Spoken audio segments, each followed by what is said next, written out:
Hello everyone, so I'm back again, and in this video we're going to go over this paper called Give Me Convenience and Give Her Debt. Who should decide what uses of NLP are appropriate and on what basis? So this is again picked from that repository which I discussed last time, and this paper was published in 2020, and I found the topic to be very interesting, so let's just delve right into it. So the abstract. As part of growing NLP capabilities coupled with an awareness of the ethical dimensions of research, questions have been raised about whether particular datasets and tasks should be deemed off limits for NLP research. We examined this question with respect to a paper on automatic legal sentencing from EMNLP 2019. So this is some conference where this paper was published, which was a source of some debate in asking whether the paper should have been allowed to be published, who should have been charged with making such a decision, and on what basis. We focus in particular on the role of data statements in ethically assessing research, but also discuss the topic of dual use and examine the outcomes of similar debates in other scientific disciplines. Okay, so right off the bat, I haven't read this other paper, and this is the first time I'm reading this paper as well. So there seem to be a lot of red flags in this paper which they are referring to, because when you're automatically predicting a legal sentencing, it is like someone's life is at stake at that point, right? They might get a life sentence, they might get 10 years of their life taken away from them, and if the model does not perform well, it has false positives, or it's trained on a data which is biased or has some problems, then the model in itself would give wrong judgments, right? And that would be very bad for the person who's facing the trial. So, introduction. NLP tools are increasingly being deployed in the wild with potentially profound societal implications. Alongside the rise in technical capabilities, has been a growing awareness of the moral obligations of the field to self assess issues, including datasets and system bias. We've discussed this to some extent, dataset ethics, and dual use. This was the paper which we last covered, I believe. More recently, there has also been vigorous debate on whether it is ethical for the community to work on certain topics or data types. This paper aims to investigate this issue, focused around the examination of a paper recently published at EMNLP on automatic present term prediction by Shen et al. Specifically, the paper in question proposes a neural model which performs structured prediction of the individual's charges laid against an individual of the individual charges laid against an individual and the present term associated with each, which can provide an overall prediction of the present term associated with the case. Alright. This model was constructed using a large scale dataset of real world Chinese court cases. The primary question we attempt to address is this paper is on what basis a given paper satisfies basic ethical requirements for publication, in addition to examining the related question of who should make this judgment. Yep, so these are quite important questions for any field. Who decides the ethical guidelines, and if there's a violation, who uh, decides what to do then? Note that our intention is in no way to victimize the authors of the paper in question, but rather to use it as a test case to objectively ground an ethical assessment. The authors did highlight potential ethical concerns of its applications, but missed the point that there are data ethics issues in the first place.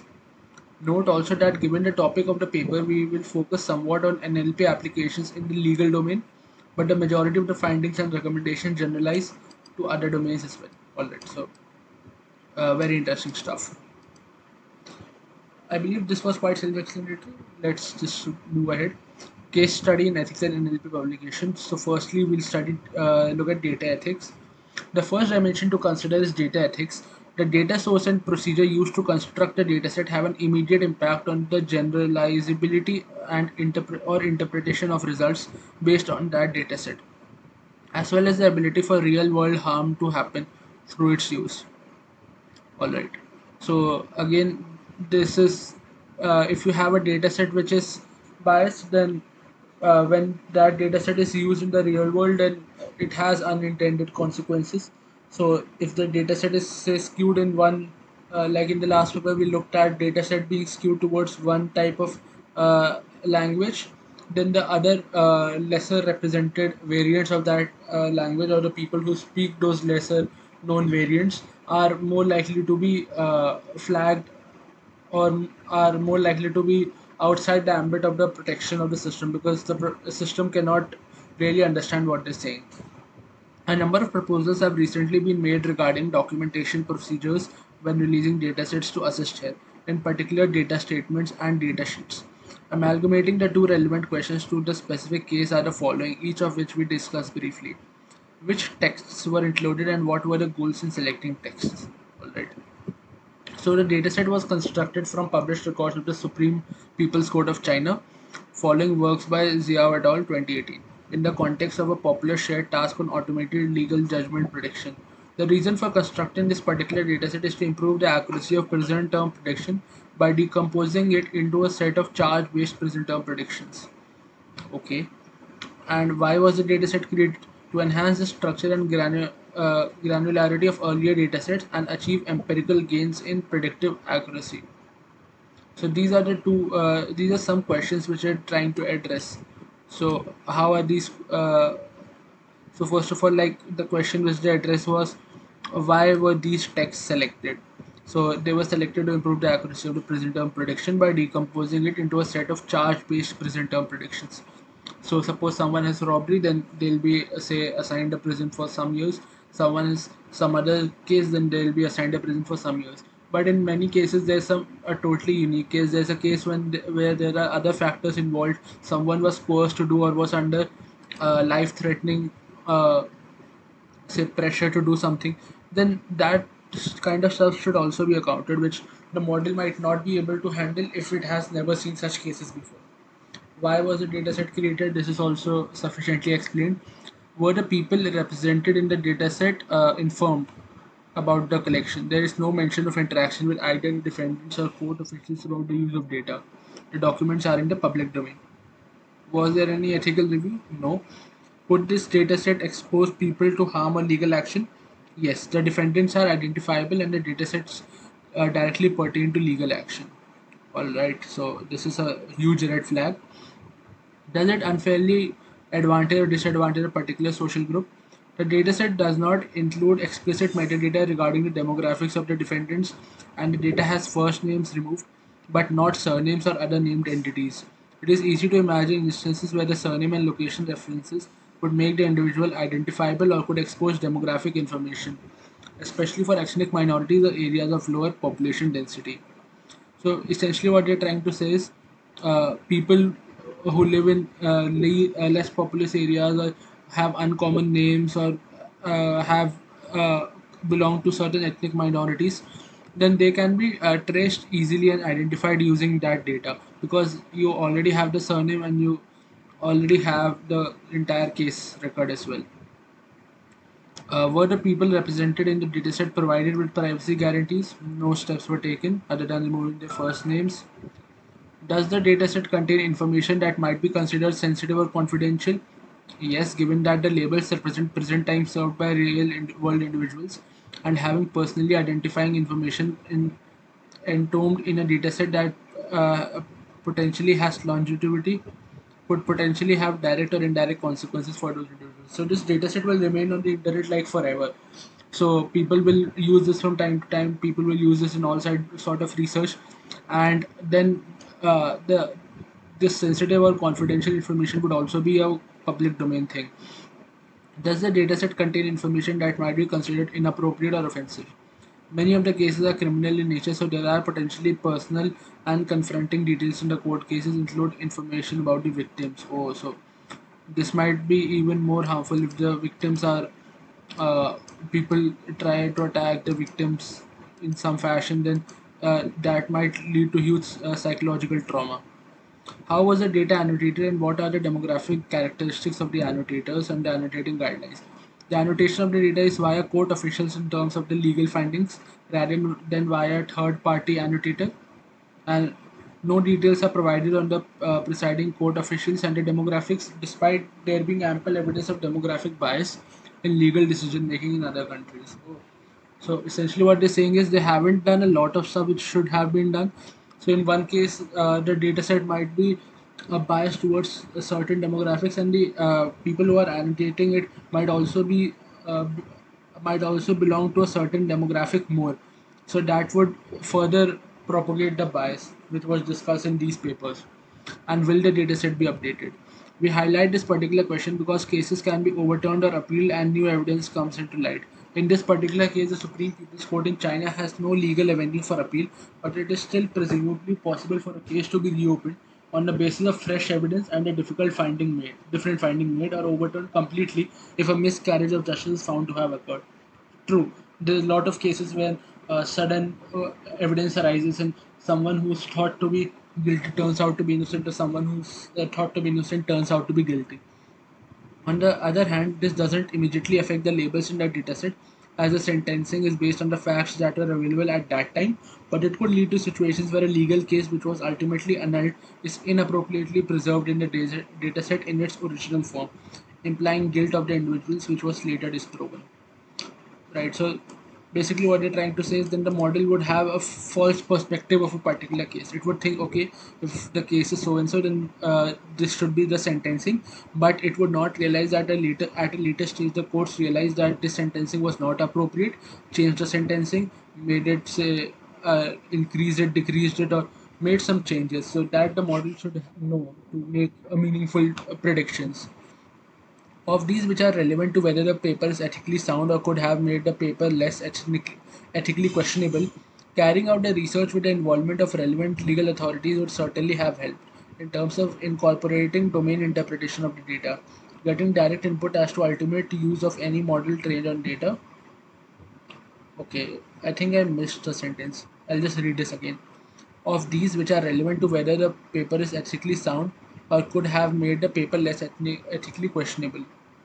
Carrying out the research with the involvement of relevant legal authorities would certainly have helped in terms of incorporating domain interpretation of data, getting direct input as to the ultimate use of any model trained on data. So basically, what they're trying to say is if they had involved some legal authorities or people who are more familiar with this domain, then they could have been able to interpret the data in a more meaningful fashion. Also, these questions raise some ethical concerns, which they've been pointing out. Noting that the paper does return to suggest that the model be used in the review phase to help other judges post-check judgments by presiding judges. Okay, so the original authors did not want the model to be a standalone thing, but it should accompany judges. The lack of any mention of ethics approval is certainly troubling, given the sensitivity of the data or task. The paper does briefly mention the possibility of demographic bias without making any attempt to quantify or ameliorate any such bias. So the paper does not like handle the bias, it just acknowledges its presence. Privacy is an interesting question here as we return to discuss. In addition to discussing the legality of such court documents for NLP research. Having said this, we acknowledge the similar datasets have been constructed and used by others, including in major NLP conferences. However, this should not never be taken as a waiver for data ethic considerations. Also notable here are court proceeding datasets such as that of Alatrus et al., where the use case is the prediction of violation of human rights, which is more clearly aligned with social good. Okay, although there is more dataset documentation that could have been provided in that paper along the guidelines described above, the conversation of what social good is though remains an open one. So this is a they're trying to compare it to another dataset where the dataset did not aim to predict the sentencing, but it aimed to predict whether human rights have been violated or not.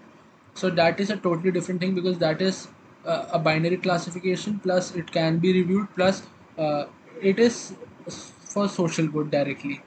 In this case, there are a lot of concerns. Even that dataset had concerns which they have described above. So the same concerns can be carried there. In some, there is a level of ethical naivety and insensitivity in the paper, with the lack of ethics approval, end user engagement, and the consideration of the privacy of defendants all being of immediate concern, but also long term concerns, including whether NLP should be used to such ends at all. Alright, so now we discussed dual use. So, dual use describes a situation where a system developed for one purpose can be used for another. An interesting case is for GPT-2. Uh, in February 2019, OpenAI published a technical report describing the development of GPT-2. From a science perspective, it demonstrates that large unsupervised language models can be applied to a range of tasks, suggesting that these models have acquired some general knowledge about language. But other important feature of GPT-2 is its generation capability. It can be used to write news articles or stories. Due to dual use concerns, example fine tuning GPT to generate fake propaganda, OpenAI released only the small version of the pre trained model.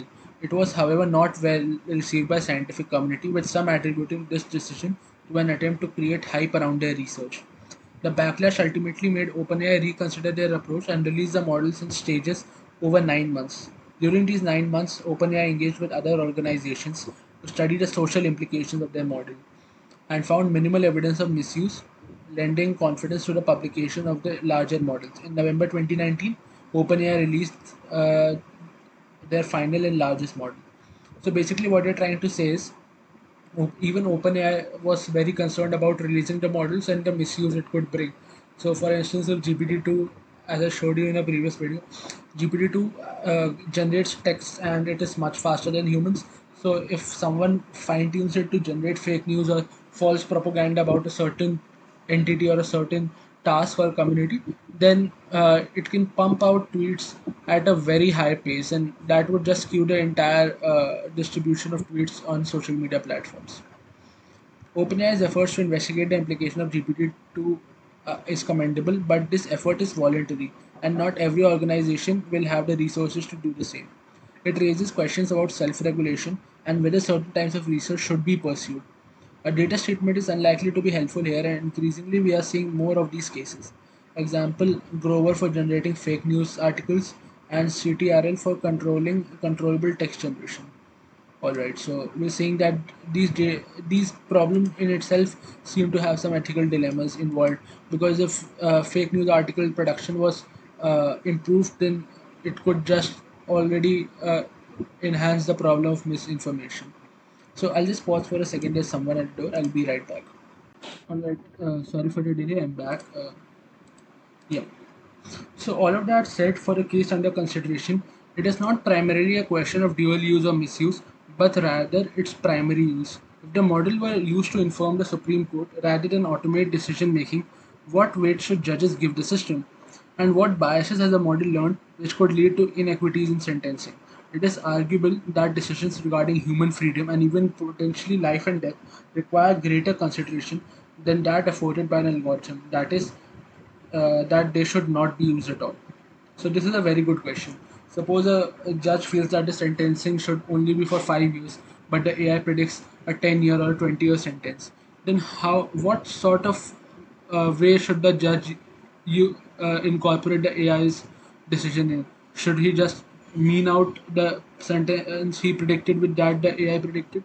That wouldn't make much sense. So what really should the judge do with this information he gets? And in what parts of the judgment making is the AI skewed so that the judges know, okay, we should not trust it very much in sort of cases.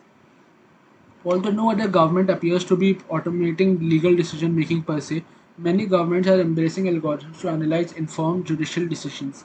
In countries such as the US and Australia, there has been analysis of legal decisions to understand factors such as the race or ethnicity of the defendant or the time of the day when the judge makes a decision and how this impacts on decision making. Okay, so interesting stuff. They're looking at how decision making for is impacted, say on the basis of race or ethnicity of the defendant, or at what time was that sentencing made. So they're looking for potential inconsistencies, I guess. The French government has, however, under Article 33 of the Justice Reform Act, made it illegal to analyze algorithmically any decision made by a judge, which, with what some argue is the harshest possible penalty for misconduct involving technology, a 5-year sentence. Wow, I wasn't aware. 2 decades ago, Helen Nissenbaum sounded the alarm about automating accountability. She expressed concerns that can be summarized in 4 categories. First, computerized systems are built by many hands, and so lines of responsibility are not clear. Secondly, bugs are inevitable. Third, humans like to blame the computer, which is problematic because of a fourth observation that software developers do not like to be held responsible for their tools that they create. Nissenbaum is not the only author who questions whether there should be limitations on certain uses of computer science. Okay, so basically, what you're trying to say is even 2 decades ago, there were concerns about who should be accountable. So, accountability prediction tasks may be in use today. I'm not really sure, but uh, there were concerns even a long time ago. So, comparable concerns in the biological sciences.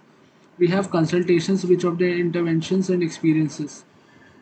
We have consultations which of the intervention experiences which we have discovered shall be published and which not, and take all an oath of secrecy for the concealing of those which we think fit to keep secret. Though some of those we do not reveal, sometime to the state and some not. Okay, so I'm not really sure what's happening here. The work of Ron Foscher, a Dutch virologist, is informative in considering publication practices in the NLP community.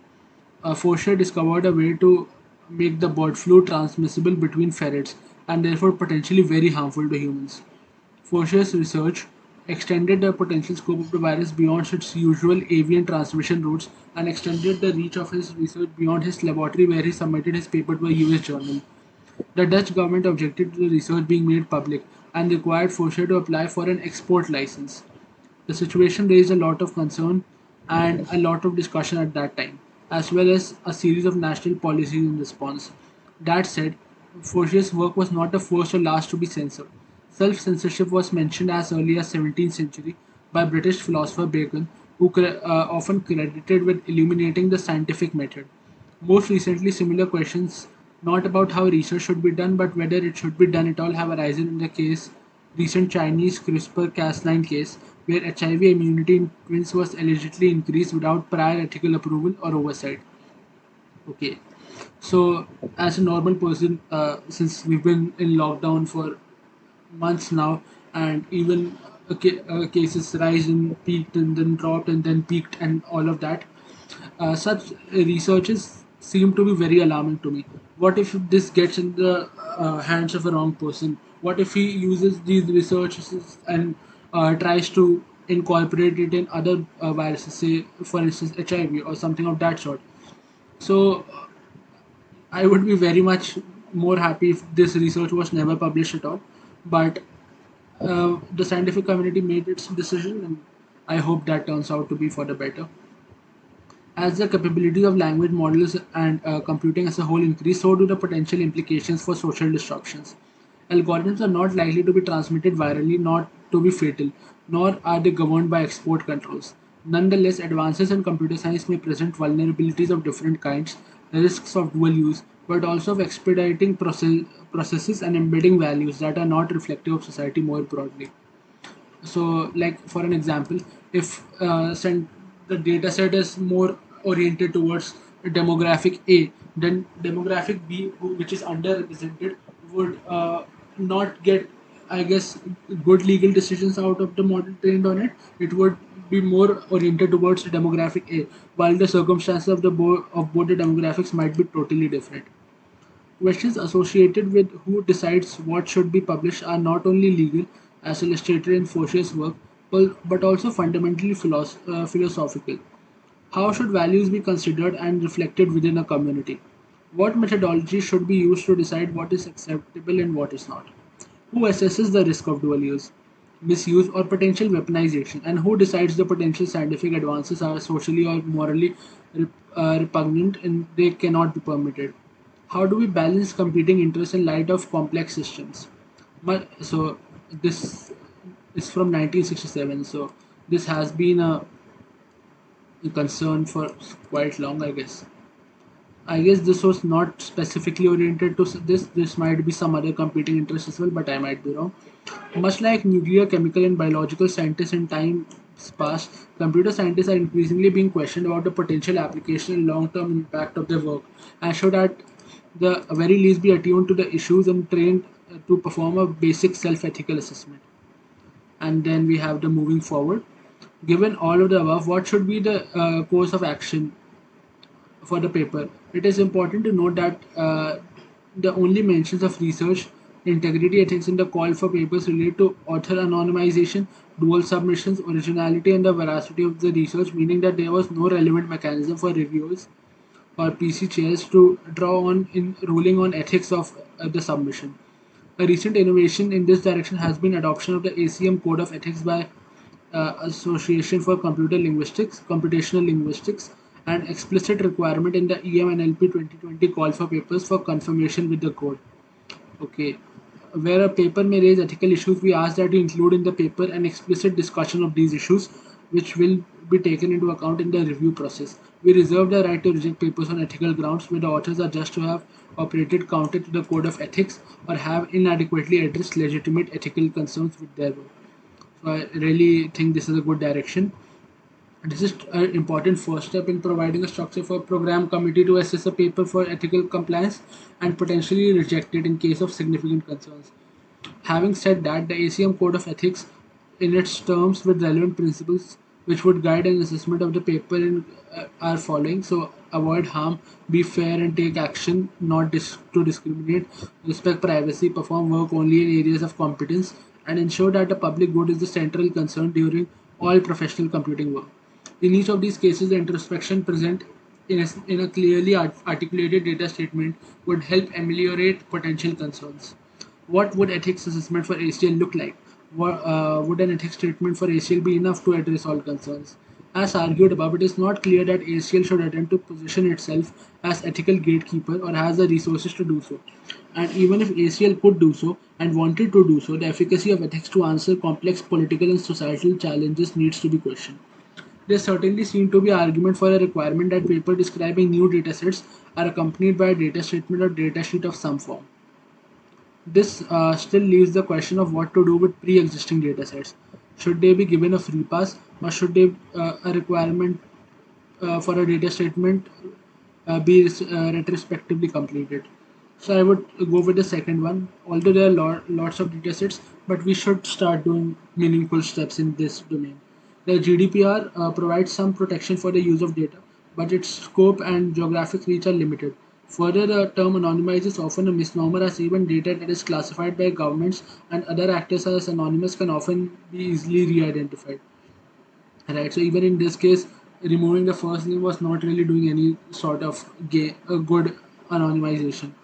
What about code and model releases? Should there be a requirement that code model releases also be subject to scrutiny? As noted above, there are certainly cases where even if there are no potential issues with the dataset, the resulting model can be used for harm. For example, the GPT-2 model. One could consider this as extension of data statements in requiring that all code model releases associated with ACL papers be accompanied with a structured risk assessment of some description. And if risk is found to exist, some management plan to be put in place. Looking to other scientific disciplines that have faced similar issues in the past may provide some guidance for our future. Finally, while we have used one particular paper as a case throughout this paper, our intent was in no way to name and shame the authors, but rather to use it as a case study to explore different ethical dimensions of research publication and attempt to foster much broader debate on the critical issue of NLP research. So just to reiterate this fact, they are not trying to selectively target some authors or a paper. They have listed a lot of papers. This was just one which they picked up as an example. There are lots of papers which also fall in this ethical violating category. What and now they've thanked the authors, the research council, and people who all helped them along the way, including the reviewers. I guess now it's only the references. So thank you guys for joining in. I really liked reading this paper. I really like reading NLP for social good based papers because they give some unique insights which I wouldn't. Because I learned a lot of new stuff. I learned, and I hope you did as well. For instance, the French uh, law where uh, people cannot, yeah, a 5 year sentence for algorithmically analyzing judge decisions. Then we have even concerns dating back to 1996, then this H5N1 case. So there are lots of concerns, and I'll hopefully take up more such papers in future videos. Do like, share, and subscribe, and comment down below if you want to recommend any other papers.